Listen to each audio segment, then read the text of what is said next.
Your eyes on the times, you walk ready to speak up. But with so many problems, you're exhausted trying to keep up. This is the Church Politics Podcast, where you can get political commentary from a biblical worldview. We're not trying to be conservative or progressive. We're trying to be Christian in the public square.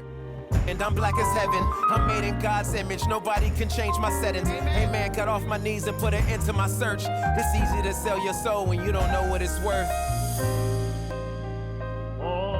With your no good and camp, you're listening to the AND Campaign's Church Politics Podcast with Justin Giboney, a.k.a. Bishop Cooper's grandson, and the Windy City representative, the baddest brother above the Mason-Dixon line, my play cousin, the Right Reverend Christopher Butler.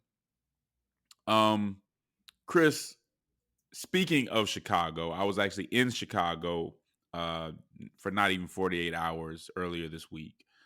Didn't get a chance to holler at you. Wish I would have had more of an opportunity to do that. But what I did have a chance to do was to have Uncle Remus's chicken. And we know, both of us know, and you know better than I, that there is a dispute internal to Chicago about who has better chicken, which is either Harold's chicken, which is fantastic and what I'm mostly used to, because my wife lives on the south side, or Uncle Remus's chicken, which is more so on the west side. So I hadn't had Uncle Remus's chicken before. Always eat at Harold's almost every time I go to Chicago, right? Personally, I don't think anybody in Chicago is unbiased enough to say which is better. And so I want to take this chance to speak into this controversy. Speak. Maybe even to solve this, long-lasting controversy within Chicago from a very objective perspective.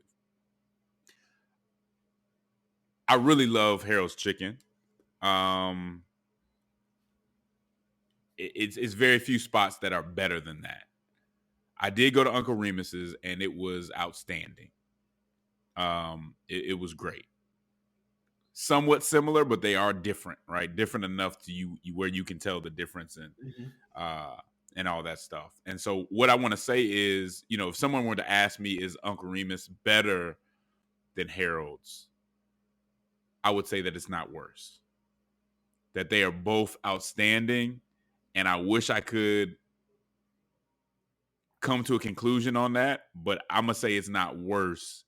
And they're both great. I'm stuck right now. When I go back, I'll try both again, maybe around the same time, and make a judgment. But as of right now, I'm saying it's not worse because they're both outstanding. Wow. Chris, I know you want to weigh in on this, so I'm gonna give you a chance to do that. I wanted to weigh in on the chicken part, but I think I have to say, if somebody is listening to this podcast and you get elected president of the United States one day, you got to make Justin Giboney a diplomat to somewhere. I mean, that right there is diplomacy at its finest. So choose Justin if you get elected president. Everybody in Chicago, South Side or West Side, knows Uncle Remus is better. And I can say this, this October, I will officially have lived on the South Side longer than I lived on the West Side. When I grew up, I'll be 1 year longer a South Sider. So I got a lot of love for Harold's. I got a lot of love for the South Side, but Uncle Remus chicken is obviously better.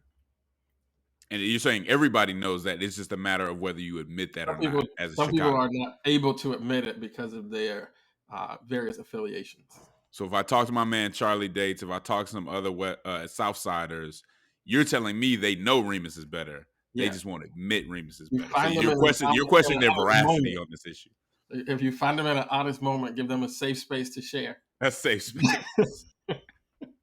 That's what we're all looking for: safe spaces to share and tell what we really think. That's all we all can ask for, right? But I will say this: if you are in Chicago, you need to try one of those. You need to go to Uncle Remus, or you need to go to Harold's Chicken. Both have been serving the Chicago community for a long time, and you need to check that out. All right. So I tested it out. man, I could go. Usually when I go there, I'm on the south side, so I'm usually going, probably can still go to Harold's more often. But I'm gonna have to drop over to the west side. Obviously, both of our parents are from the west side, Yes. so got some roots there and reason to head that way as well. So make sure y'all check it out. But as I usually have to say, man, I got to give a shout out to all our patrons and our supporters for supporting us in what we do and how we do it. All right. If you want to give to the AND campaign, all you got to do is go to patreon.com. If you want to give to the Church Politics Podcast, I should say, all you got to do is go to patreon.com/churchpolitics, and you can become a monthly giver. You can give $5, you can give $200, you can give $1,000 a month. It's up to you. But if you do that, you then get some of our premium episodes. So there are conversations that me and Chris have that everybody doesn't get to hear, but the folks that have decided to support us in a stronger way get some of those conversations, and you don't want to miss those. Today we'll be talking about child poverty and how child poverty has gone up this year because of policy decisions that people have made. And so we're going to get into that. And if you want more of the Church Politics Podcast, you need to become a premium subscriber. If you happen to be watching this on YouTube, and our YouTube audience is growing, but it's still not as big as our iTunes and otherwise. If you're watching on YouTube, make sure that you like and subscribe so we can get this to more people. All right. All this stuff matters. All this stuff helps, and we greatly appreciate you. So we got a lot coming up today. I think you'll enjoy our conversation. So grab your Bible, get your mind right, and prepare to think, not like a Republican, not like a Democrat, but to think like a Christian. And we will be right back on the Church Politics Podcast. Your eyes on the times, you walk ready to speak up. But with so many problems, you're exhausted trying to keep up. This is the Church Politics Podcast, where you can get political commentary from a biblical worldview. We're not trying to be conservative or progressive. We're trying to be Christian in the public square. And I'm black as heaven. I'm made in God's image. Nobody can change my settings. Hey man, got off my knees and put it into my search. It's easy to sell your soul when you don't know what it's worth. And we are back on the Church Politics Podcast with Justin Giboney and the Right Reverend Christopher Butler. You know how this usually goes, Chris. I want to start this conversation off with scripture. I want to start off in Leviticus 19, verses 33 through 34, if you don't mind. And it says, when a foreigner resides among you in your land, do not mistreat them. The foreigner residing among you must be treated as your native born. Love them as yourself. For you were foreigners in Egypt. I am the Lord your God. Whenever you see that I am the Lord your God, it's a reminder, I think, of authority and that you should be following the words that came before it. Chris, the Bible is clear and consistent. It's consistently clear about how we should treat the immigrant in our midst, right? So Leviticus 19 is not the only place where we see this. We see this over and over again.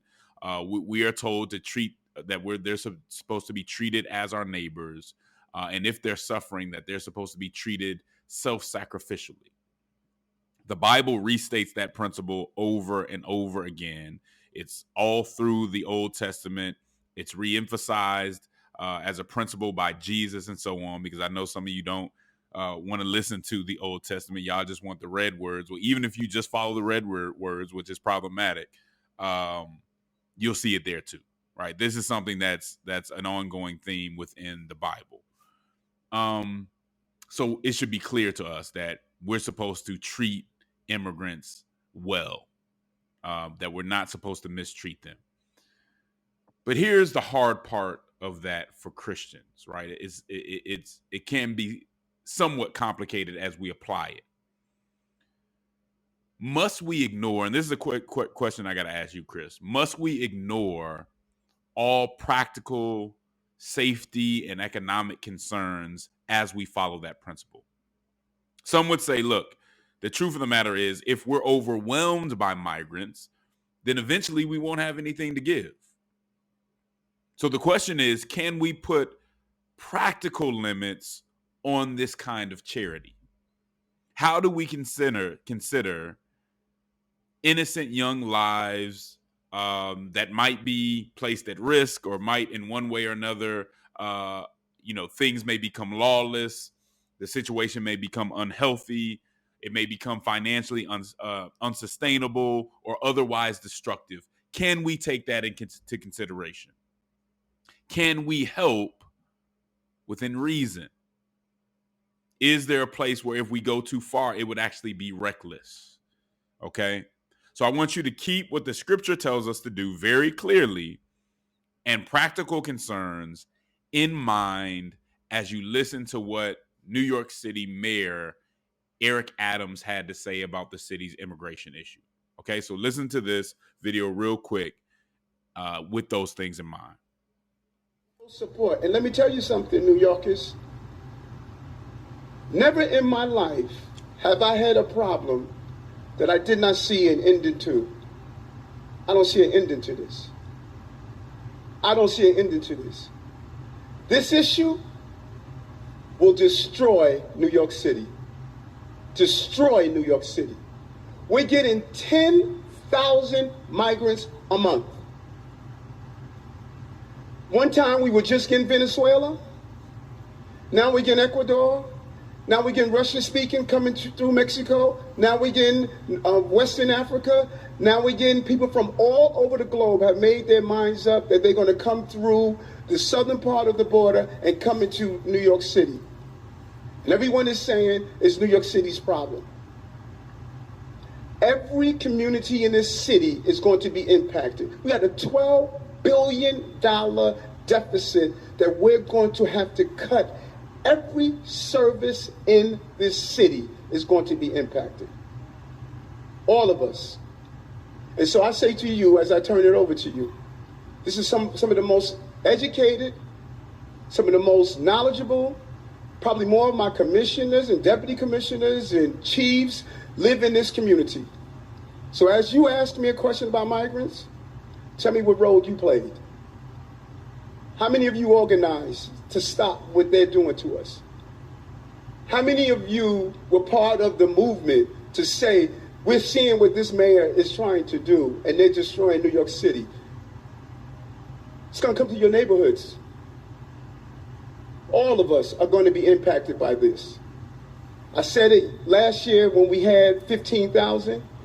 I'm telling you now, with 110,000, the city we knew we're about to lose.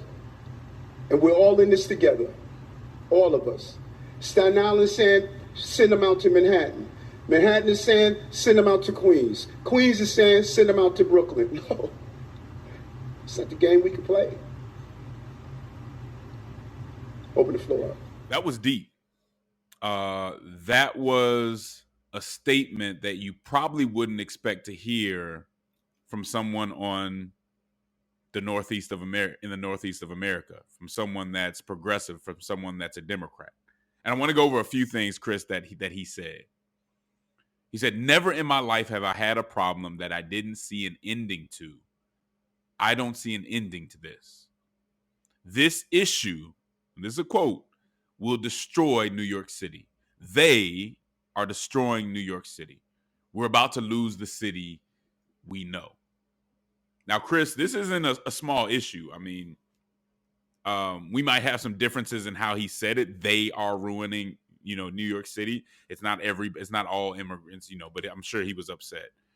But we do have to understand that they're receiving 10,000 new migrants a month, and that they have a $12 billion or will have a $12 billion deficit due to this issue, or due in part to this issue. So I want to raise the question to you, Chris, again, because that's why we have you here. You solve these hard, complicated issues. We know that we have to treat migrants well, that we have to treat them fairly, that we have to treat them like ourselves, like we would treat people in our family. What does that mean exactly for practical policy concerns and practical concerns within the community, are we allowed to have? Are we allowed to give this charity reasonably? Like, is there a limit that can be set? So go ahead, Chris. Speak into this for I'm us. certainly not one to solve difficult issues, but we certainly are dealing with this issue in the city of Chicago, in one of the neighborhoods where we have one of our gatherings at the church. This issue is right here, where migrants are showing up on a regular basis, and you heard Mayor Adams talk about. He referenced a couple years ago, where it was in the tens of thousands of migrants that they had in New York, and then today it's in the hundreds of thousands, and these numbers are increasing exponentially and quickly. Chicago, is not quite as large a city as New York, but is facing, I think, something like a $2 billion deficit situation, a budget situation, trying to resettle migrants in the city. And I think you got to be able to hold three things together in your mind at the same time. Number one is that progressive leaders should never have identified cities as sanctuary cities, because we did not have the resources and the infrastructure to actually do anything for anybody. And it's particularly sort of infuriating to me as a member of the clergy to use that word sanctuary, because at least in the Christian context, the idea of the sanctuary is that God is in the sanctuary, right? So the idea of help being in the sanctuary is not that just random people invite people into the sanctuary. There's this idea that this all-powerful and completely inexhaustible God is in the sanctuary. And so then there is help in the proverbial sanctuary.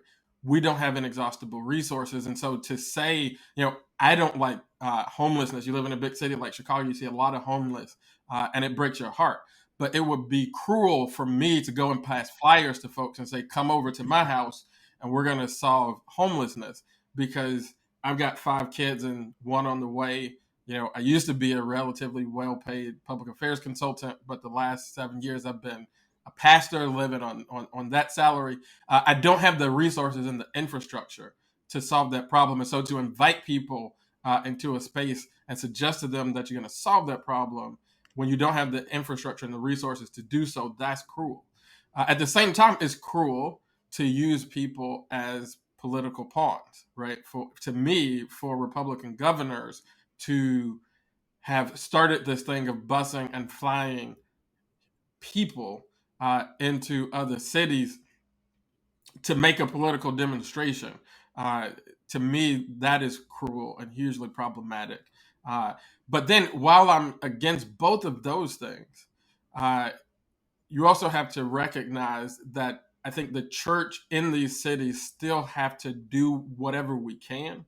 And I think that begins with seeing these migrants as human souls created in the image of God, not as kind of like political abstractions. And we're actually in the process here at the church of building a ministry to reach to this particular migrant community living in a police station right in the neighborhood where we have one of our gatherings.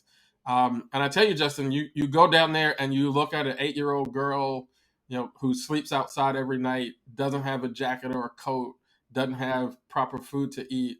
Yep. It breaks your heart. And it doesn't matter if she is from Ecuador, if she came on a bus, if, the budget problem, that breaks the heart. And so you do what you can. Like, we do what we can as a church. We try to gather jackets and coats and food and do what we can right there in that local area. But again, at Chicago Embassy Church Network, we're not under the illusion that we can solve this problem in the whole city. There are migrants and police stations all over our city at this point. But we also recognize that in this police station, in this community where we are, we should do whatever we can.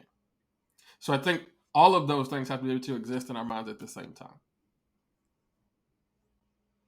No, that's good. I think you hit on the right dynamics Look, we never want to give the impression on the Church Politics Podcast that once you read the Bible and understand God's principles, applying that to politics and policy is easy. That's not what we're here to say. We're here to say that we should be faithfully, prayerfully making that effort, not that it's easy. And I think you point that out. Like, even when you want to do right, even when you want to be just and righteous, that doesn't mean that it comes with a bunch of easy policy answers or easy policy solutions. I think you hit on something very, very important too. I don't agree with the whole playing games with immigrants. So whether it's in Texas or Florida, wherever, sending people to other places to prove a point, I think is wrong. Right? And because two things can be true at the same time, we can see that a lot of progressive politicians were being self-righteous before they actually had to deal with the problem. So you see these people, they're talking bad about Florida, talking bad about Texas. Why don't you just take care of people? You don't care about people. Let me fly down to the border and have a photo op and tell everybody why Republicans are so terrible. And then when the immigrants come to you, you don't want to deal with them either. You don't have a plan, number one. You don't have the resources, and you don't want to deal with them either. You don't necessarily want to add to your budget what some folks in other cities in the South have to add to their budget to deal with this problem. And I think that's a lesson for all of us in general, right? Be very careful when it comes to being self-righteous about somebody else's problem. Because until you really have that problem, you don't know how you would react. And hopefully God would have grace on you and you would be guided through that, but you don't know how you would react in other people's situation. So let's not allow our ideology to belittle the serious issues that other people are going through. And I think this is a very clear, now I don't know if any progressives or partisans will ever admit it, but this is a very clear example of running your mouth about what somebody else should do and not really understanding the seriousness or how complicated the problem is. Okay. Now I'm going to try to some extent answer the question that I posed and that I think Chris spoke into to some extent. All right. To answer my question, I think we have to make a faithful effort. Okay. We cannot be half-hearted. We cannot be just going through the motions just to say we did what was right. That's not good enough. Doing just enough to make ourselves look good is not faithful. We have to make a real wholehearted effort to take care of the immigrant. That being said, I don't think that we have to completely ignore every other concern or conflicting good. And Chris, please correct me if I'm getting the end of this stuff wrong, okay? There are other considerations. And as we read the Bible, when it tells us how we have to treat immigrants, I don't think God is telling us to completely disregard all other considerations. But our effort cannot be led by self-interest. Our effort cannot be half-hearted. It must be sincere. We still have to be good stewards, right? So what I mean by that is we are told to give to the poor, and we better do that even when it hurts, right? We better be serious about that imperative. But I don't think that means that we have to empty out our pockets or all of our accounts every time someone begs for money. That would actually, in many cases, be poor stewardship. Okay, so we have the imperative on one hand, the stewardship on the other. We can take into account reasonable concerns, but don't allow those reasonable concerns to pull you in a space where you're not making any sacrifices. And so I think what Chris was getting at, and what I have to get at too, is that there is no bright line rule, right, as far as exactly what the policy should look like. But we have to take God's imperative that he's given us when it comes to migrants and also our stewardship seriously, right? Knowing exactly what policy we're supposed to have in regard to this is tough. It's not easy. We have to look at what resources we have, and we have to have a heart to help and to love others. Anything further than that, it's hard for me to tell you, and there's not going to be, it's a case-by-case thing, and you have to go about it prayerfully. Anything you need to correct, I mean, does that make sense to you, Chris? Is that getting closer to I think that's an answer? a perfect answer. Hopefully people hear that sort of like structured answer and get a vision of some kind of application of what that looks like. At the long term, this should really be creating an environment in the country where both sides can come together and actually get actual immigration reform done, so that we have an immigration system that is just and compassionate, and works. Yep. So if you're on the conservative side of this and your number one issue is just making sure immigrants don't get in here and all the trouble they're causing, I think you might want to go back to Leviticus 19 and read through that and say, man, is my heart where it needs to be on this issue? If that's my main issue and my main concern is just making sure that nobody else gets in here, is there something that I can add to that to make where I'm coming from more faithful? If you're on the progressive side of this and it's been, man, these Republicans, these conservatives are so terrible on this because they're saying that this can go too far. I think you need to look at what's going on in New York now. I think you need to look on what's going on in Chicago now and be a little less self-righteous. Maybe, possibly, even say we kind of got this wrong and that we need to be more considerate of what people on border states are going through. Because budgets are already tight as it is. It's very hard to add something that big as a budget item with everything else that's going on. Would I have stated it the way that Eric Adams did?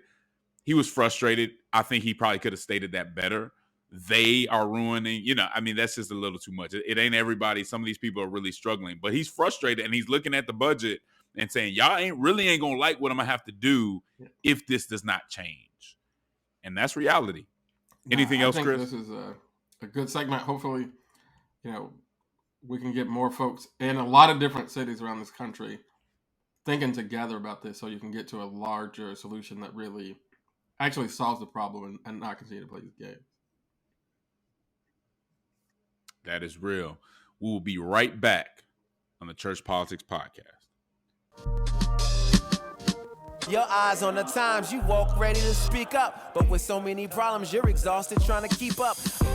This is the Church Politics Podcast, where you can get political commentary from a biblical worldview.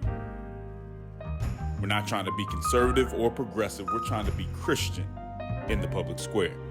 And I'm black as heaven. I'm made in God's image. Nobody can change my settings. Hey man, got off my knees and put an end to my search. It's easy to sell your soul when you don't know what it's worth.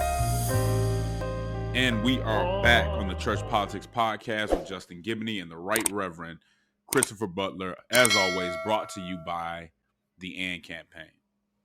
Chris, I want to talk about, we talked a lot about the lack of trust that people have in government right now, the role that could play in this coming election, the role that could play just moving forward within our democracy. Is just not a good thing for democracy. So I welcome serious plans that try to reform what's going on in the country to hopefully kind of spark more or build more trust among the people.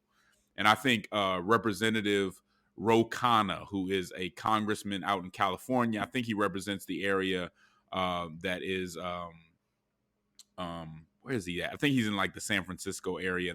I want to say he's in the Bay Area, one of their representatives out there. And he introduced a new reform plan. And here's what his new reform plan does. I think, Chris, that it's significant. I think it's something that people should pay attention to. But here's what it does, what he's trying to do. He wants to ban stock trading for congressmen and their spouses. If you wonder why a lot of these people go into office and then while they've been in office for a while, they become rich, in many cases, not all cases, in many cases, what they're doing is that they're going to Congress, getting insider information, using the information that they get from being on certain committees and they get from other places and using it to make investments. That should absolutely be illegal. You should not be able to use insider information to make yourself rich as a congressperson. I mean, that's common sense. It should not be able to happen. If you look at how well some of these folks are doing with their stocks and all that stuff, either they're all experts or they have information that's giving them an advantage in the market, and that just shouldn't happen. He also wants to ban ex-Congress people from lobbying Congress after they leave Congress. I think that's a great idea. So I truly believe, and Chris can correct me if he thinks I'm wrong, I truly believe that some people's votes and what they regulate and what they choose not to regulate are based on what job they can get after they leave Congress. So if I help you out enough, then you'll give me a job once I leave because you kind of owe me one. That should not happen. And if you ban them from lobbying Congress afterwards, I think it can stop folks from thinking in that way and voting in that way sometimes. Those first two, to me, are very clearly corrupt. That's corruption. It shouldn't happen, okay? Next, I would say, next thing that I'll point out in this his new plan is he would put a 12-year limit on Congress, right? So you could only be in Congress for 12 years. That's 6 terms. That's a term limit, right? I support it. I mean, you look at folks who've been there forever, nothing's changing. They're too, it just needs to change. Now that's a big one. And to expect Congress to vote on that, we'll talk about that later. It may not be likely, but I think it could be necessary. He also wants to ban donations from lobbyists and political action committees. That's a major one. That's major, but I would have to say, and I'm not against people who run PACs. That's the law right now, right? But I would have to say there's too much money in our politics and it's not helping. And this is one of those things that can get us to a place where we're taking the money out. Here's the big one. And I guess they're all big, but here's another big one.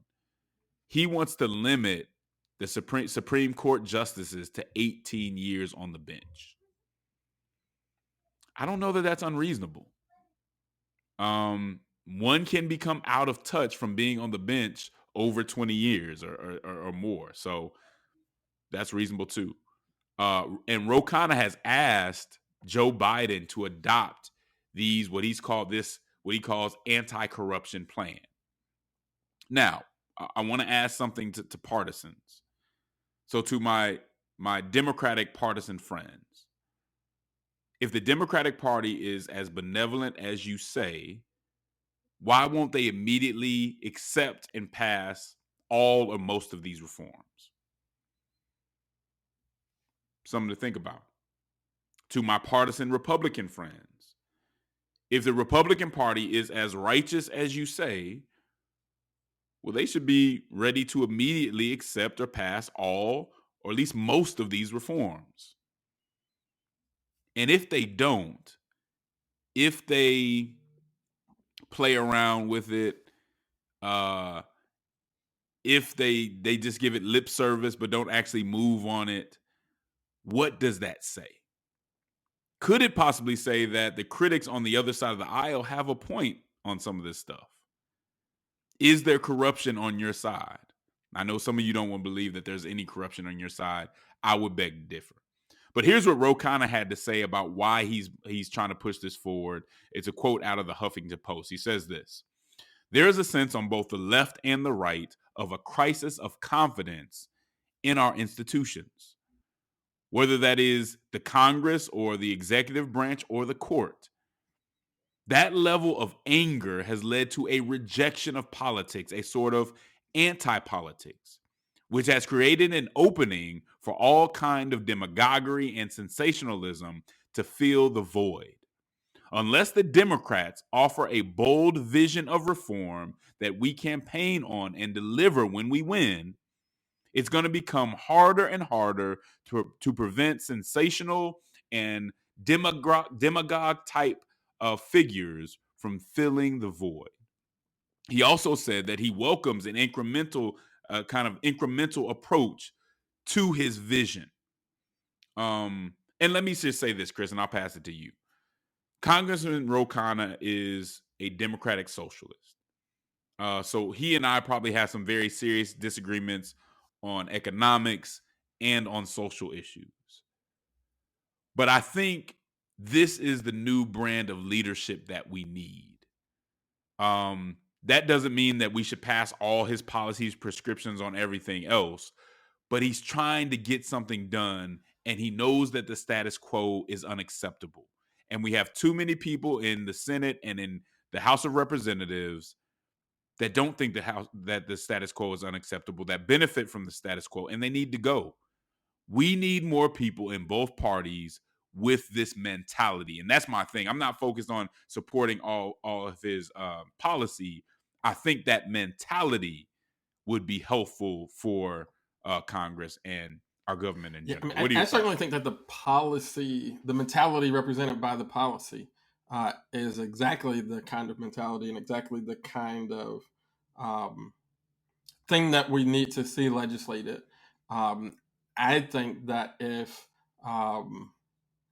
Republicans really wanted to give Congressman Ro Khanna a heart attack, they would pick up this legislation in the House and start moving it through the process.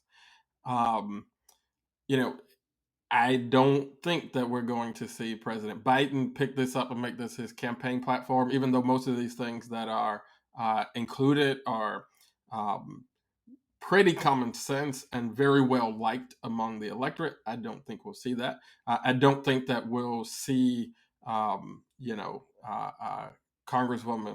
Pelosi or Leader Jeffries become co-sponsors of this legislation. And honestly, maybe I've just grown too cynical, Justin. But if I could interview Congressman Ro Khanna, I would ask him if he just realized that this crisis of confidence exists in our politics.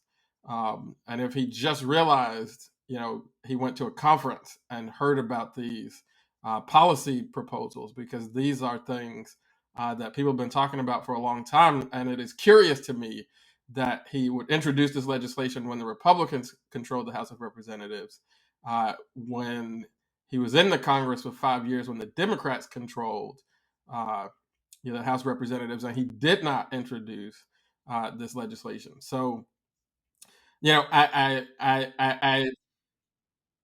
I want to say it's not the first time that he has brought it up. I'm trying to remember. I don't know when the first time was. This is the second time that he's proposed some reforms. I can't remember when the first time was. I don't recall a huge push on this from Ro Khanna when we were talking about Speaker Pelosi and not Speaker McCarthy.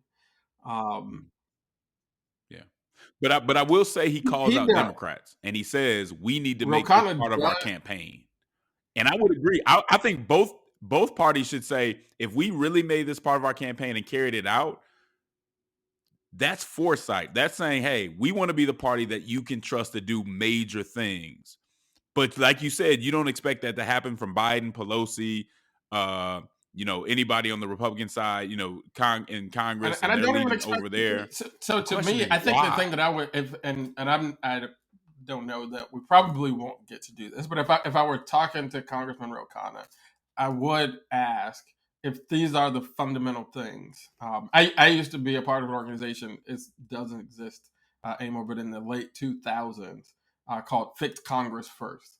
The proposition was that you got to make these types of reforms in the United States Congress before anything else can happen. And this is back just when we were talking about getting out of Iraq. I mean, like, this is like something that people have been talking about for a long time. Because if people don't trust Congress, if members of Congress go to Congress and spend more time raising money and talking to special interest groups and donors and PACs than they do thinking critically about policy and educating themselves and talking to constituents, the whole thing is broken. This has been the situation for a long time. If this is the fundamental thing, then if President Biden is not running on this, why are you endorsing him? If Speaker Jeffries is not embracing this, if Speaker McCarthy, Leader Jeffries, Speaker McCarthy are not doing this, why is this not what you were talking about on the House floor every time you get the mic?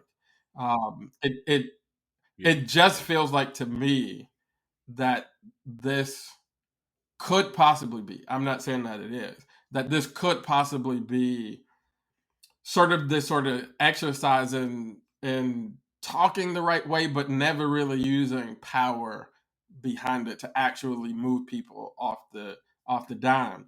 And while I appreciate the willingness of people to speak this way, I'm more appreciative of folks like you and me who have a podcast that people listen to and you talk about it. If you're a member of the United States House of Representatives, if you're an elected official of any sort, to the extent that you have power, I want to see you use that power to move these issues forward. If all you have is a podcast, then talk about it. That's pretty much what you can do. I would like to see Ro Khanna and others actually lean even more into this. Not to take anything away from it. I appreciate it. I love it. He introduced this into Congress. That's more than you can say for a lot of people. But it's not nearly all the power that a member of Congress has to introduce a piece of legislation. And then That's true. That's true. And let me say this too. What role do we play in this? You just named a whole bunch of different people. Some Democrats, some Republicans. What role do we play in this when we give people a pass just because they're in our party? What role do we play in this when we're excited to get the Speaker of the House or whoever because they're black or they're this or they're that, and then they don't do any of this stuff? We're just happy they're there and they share an identity with us? Is that really who we are, and is that really all we're going for? If so, then maybe we do have a role in this, and we shouldn't just be blaming this on the people who are there, because we're giving them the incentives to do what they're doing. Anything you want to end with, Chris? Everybody who's listening to this podcast, whether you live in a Democratic or a Democrat representatives district or a Republican represented district, we should all, I'm going to do this, and I think all of us should call or email your congressperson and tell them that you would like to see them co-sponsor Ro Khanna's reform package. Amen. Good stuff, guys. Well, I hope you appreciated this episode. We're going to keep bringing it to you. If you want to hear the next segment, you need to be on Patreon and check us out there. All right. All right, Ann Camp, you know what it is. There is a cross that neither political conservatism nor progressivism is fit to bear. There's a civic hearing in need of faithful witnesses who love social justice and won't surrender the truth to be loved by the world. Politic with the boldness and compassion of Jesus Christ. Until next time, Ann Camp. We'll holler at you.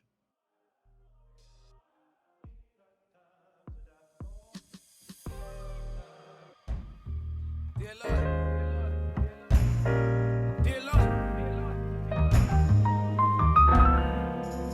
pay for my sins, Lord. I'm black as heaven. Amen.